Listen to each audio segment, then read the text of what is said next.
राहुल देव जी, मैं मनोज सिंह काका आपसे पूछ रहा हूं, जगदीश जी आ रहा हूं आपके पास भी। मनोज सिंह काका जी, आपको सचमुच लगता है जी जी कि आप राहुल गांधी को एंग्री यंग मैन से कंपेयर करेंगे और देश की जनता समझ जाएगी?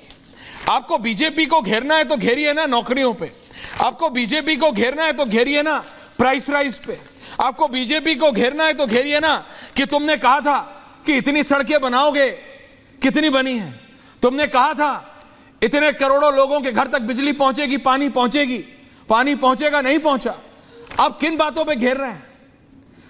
आप अखिलेश यादव को उत्तर प्रदेश में अगला इलेक्शन जीतना है बाबा से, अगर आपके हिसाब से आप ऐसे जीतेंगे? राहुल गांधी जी कभी शिवजी की तस्वीर, कभी गुरु नानक देव जी की, कभी क्राइस्ट की बात करते करें, बात करने में कोई खराबी नहीं है, सबके आराध्य हैं, सबके आराध्य सम्माननीय है। लेकिन मैं कह रहा हूं, आप विपक्ष सशक्त हुआ है, लेकिन अभी भी समझना पड़ेगा 2.5 गुना ज्यादा है सत्ता में बैठे लोग। आप लोग ये जो साइकोलॉजिकल जीत में हैं, ये साइकोलॉजिकली आप लोगों को कोई इंपैक्ट ना कर दे, ये साइकोलॉजिकल जीत आपकी, क्योंकि रियलिटी में आप लोग हारे हैं। समझ रहे हैं ना काका जी मैं क्या कह रहा हूं? Thank you. सुधांशु जी, हाँ जी पूरा समझ रहा हूं। अब जवाब दूं प्लीज सर, प्लीज सर। देखिए, कम से कम आपको एक बात के लिए साधुवाद दिया जा सकता है कि आपने एक चीज बहुत दिलेरी से स्वीकारा है कि विपक्ष सशक्त हुआ है, और सशक्त विपक्ष से ही सत्ता से संवाद किया जा सकता है, और लोकतंत्र पक्ष और विपक्ष दोनों की धुरियों पे आधारित है। आपने सही कहा कि नरेंद्र मोदी जी से सवाल करना चाहिए। नरेंद्र मोदी जी से हमारे नेता ने सवाल किया, हमारे नेता ने बहुत बुनियादी सवाल किया नरेंद्र मोदी जी से कि नरेंद्र मोदी जी, हम लोगों ने तो 300 किलोमीटर से बड़ा लंबा एक्सप्रेसवे, आगरा लखनऊ एक्सप्रेसवे बना दिया, और कई सालों से आप जैसे पत्रकार और आप भी, जिस पर हमारे देश का सबसे ताकतवर विमान टच एंड फ्लाई किया, लेकिन नरेंद्र मोदी जी ने 15,000 करोड़ रुपए का 13 किलोमीटर का रामपथ बनवाया, जो 13 महीना भी नहीं चल पाया और उसमें गड्ढे हुए। तो नरेंद्र मोदी जी से हमारे नेता ने बहुत बुनियादी सवाल किया कि इस देश में नीट के पेपर से लेके, यूजी नेट के पेपर से लेके, उत्तर प्रदेश में पुलिस के पेपर से लेके, आरओ के पेपर लीक से लेकर के मर्यादा पुरुषोत्तम राम का छत भी बीजेपी के भ्रष्टाचार में लीक हो गया। और इस बात की पुष्टि मर्यादा पुरुषोत्तम राम के महान के प्रमुख संत ने भी किया। तो यह सब, जो सरकार के मंदिर से लेके पेपर लीक हो, जो सरकार, जो आम आदमी के भरोसे के दीवार के जो संस्थान थे, ईडी, सीबीआई, उन संस्थानों को लेकर के विपक्षियों का दमन कर रही है। नरेंद्र मोदी जी से तो इस देश का युवा पूछ रहा है कि आप तो कहते थे मोदी जी कि हमने वार रोकवा दी। आपके कीर्तन गान करने वाले प्रवक्ता कहते थे कि मोदी जी की विश्व गुरु, स्वघोषित विश्व गुरु की मान्यता दुनिया में है, आप पेपर नहीं रोकवा पा रहे हैं। हम तो आपके स्टूडियो में आए थे, उन बेटों की, उन बच्चों की क्या पीड़ा थी। तो ये सब सवाल है, लेकिन इन सब सवालों से मोदी जी बहुत दूर भागना चाहते हैं। मोदी जी, जब आप आज रोटी, कपड़ा, मकान और बर्बर महंगाई, उत्तर प्रदेश में 130 से 40 घरों में जो मातम है, उस पर जब आप सवाल करेंगे तो मोदी जी आपको 500 साल पीछे ले जाना चाहते हैं। और जब आप कल की बात करेंगे कि कल कैसे सुरक्षित होगा, तो मोदी जी आपको 25 साल आगे ले जा। समाजवादी पार्टी के नेता मनोज सिंह जी, मैं आपसे ये कह रहा हूं, सपा नेता मनोज सिंह जी, मैं आपसे ये कह रहा हूं, और मैं चाहता हूं विजय जी, राहुल देव जी और जगदीश जी और संजय जी, सबको आप ले आइए। विजय जी, सुधांशु त्रिवेदी जी का कैमरा क्यों फ्लिकर कर रहा है? रेणु मित्तल, नहीं, काका जी 3.25 मिनट आपने बोला है, प्लीज रिलैक्स, प्लीज रिलैक्स। आप अभी नहीं, रिलैक्स, मैं आऊंगा दोबारा आपके पास। मेरा सवाल ये है, खत्म कर रहा हूं। अच्छा करिए, बोलिए, देश को, लोगों को वो बताते हैं कि विगत 10 सालों से इस मुल्क के वो प्रधानमंत्री हैं, उनने इस मुल्क के खुशियों और समृद्धि के लिए क्या काम करा, लोगों के घरों में रोजगार कितना आया, किसान 500 शहीद क्यों हुआ, हमारी सीमाएं सुरक्षित क्यों नहीं है, हमारे चाइना के सरहद। अरे तो ये सिर्फ मेरी डिबेट पे क्यों करते हैं आप? संसद में क्यों नहीं पूछते? संसद में तो आपके नेता और आपके नेता के प्रिय मित्र, नहीं, आपके एक नेता तो कंधे पे हाथ डाल के क्या करते हैं, मैं कुछ बोल नहीं रहा हूं, लेकिन मैं कह रहा हूं आपके सर्वोच्च नेता के मित्र वहां पे अमिताभ बच्चन के सीक्वल बनाने में लग जाते हैं संसद में, एक एक पॉइंट उनका। Can I have everyone on air now? Manoj ji please now relax. Manoj ji now please relax. मैंने आपको पूरा टाइम दिया, सपा नेता को ऑन एयर रखिए।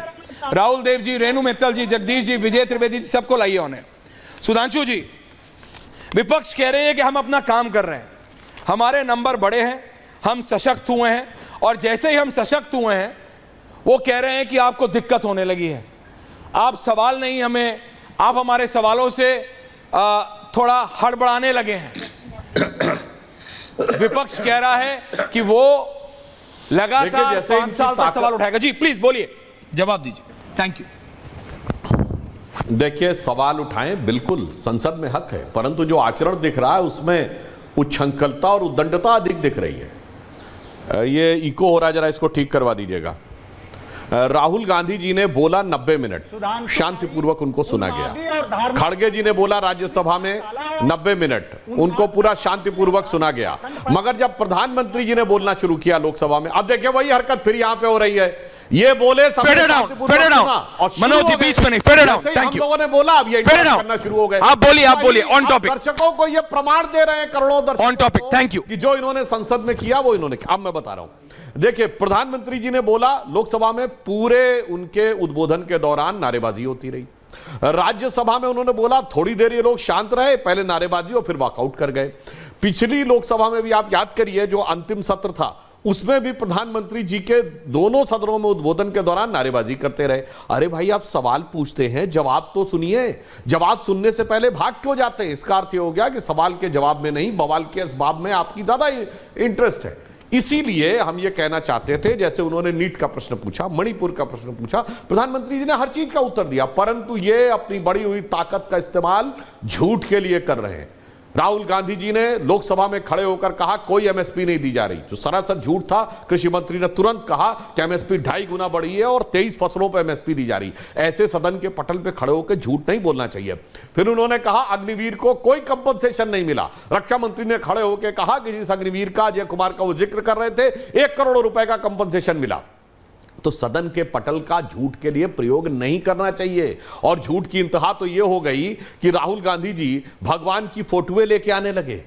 और मैं पूछना चाहता हूं कि इन्होंने तो झूठ बोलते बोलते इस्लाम में अभय मुद्रा बता दी। अरे भाई, इस्लाम में तो कोई चित्र नहीं होता, अभय मुद्रा कहां से आ गई?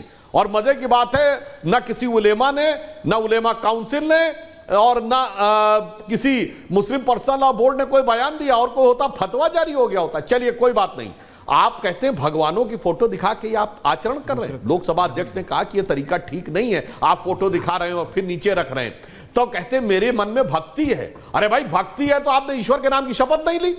पहले झूठ बोल रहे हैं, ईश्वर के नाम की शपथ नहीं ली और भगवान की फोटो दिखा रहे हैं। मैं पूछना चाहता हूं, जाके देखिए, राहुल गांधी ने अंग्रेजी में शपथ ली है और सॉलमली अफर्म कहा है। आपका अधिकार है, आप चाहें तो सॉलमली अफर्म कर सकते हैं, पर 2014 में ईश्वर के नाम की शपथ, 2024 में ईश्वर के नाम की शपथ नहीं, और फिर सदन के पटल पे भगवान की फोटो।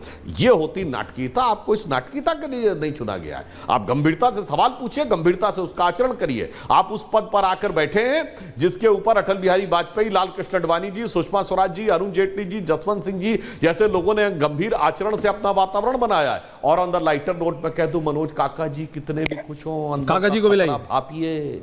यूपी के 2 लड़कों में अब एक लड़का बड़का हो गया है।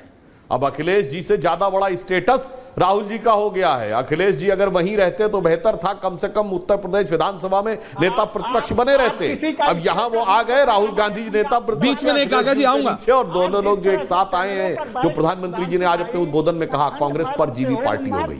जहां सीधे भाजपा से मुकाबला, वहां कांग्रेस को नुकसान हुआ। दक्षिण भारत में हमें वोट कांग्रेस ज्यादा मिले, पर दूसरे दलों के कंधों पर चढ़ के कांग्रेस ने शानदार सफलता पाई है। महाराष्ट्र में नंबर 1 की पार्टी बनी है, महाराष्ट्र विकास अघाड़ी के कंधे पे जाके। उत्तर प्रदेश में जो राइज किए हैं ये समाजवादी पार्टी के उस पे। और काका जी समझिए, कांग्रेस के साथ आप जिस वोट बैंक के चक्कर में आए थे, उस वोट बैंक के मन में कांग्रेस को लेकर पुराना इश्क जाग रहा है। खतरा सुनिए, मैं याद दिलाना चाहता हूं दर्शकों को, इस चुनाव में सबसे बड़ी जीत किस लोकसभा में हुई है? सबसे बड़ी जीत हुई है, लोगों को पता लूंगा रिलैक्स, असम के धुबरी इलाके में कांग्रेस के रकीबुल हसन 10.5 लाख वोट के अंतर से जीते हैं, जिसे वहां व्यवहारिक भाषा में मिनी बांग्लादेश कहा जाता है। यह वो इलाका जहां सबसे ज्यादा बांग्लादेशी फिटनेस आए, और बदरुद्दीन अजमल हार गए।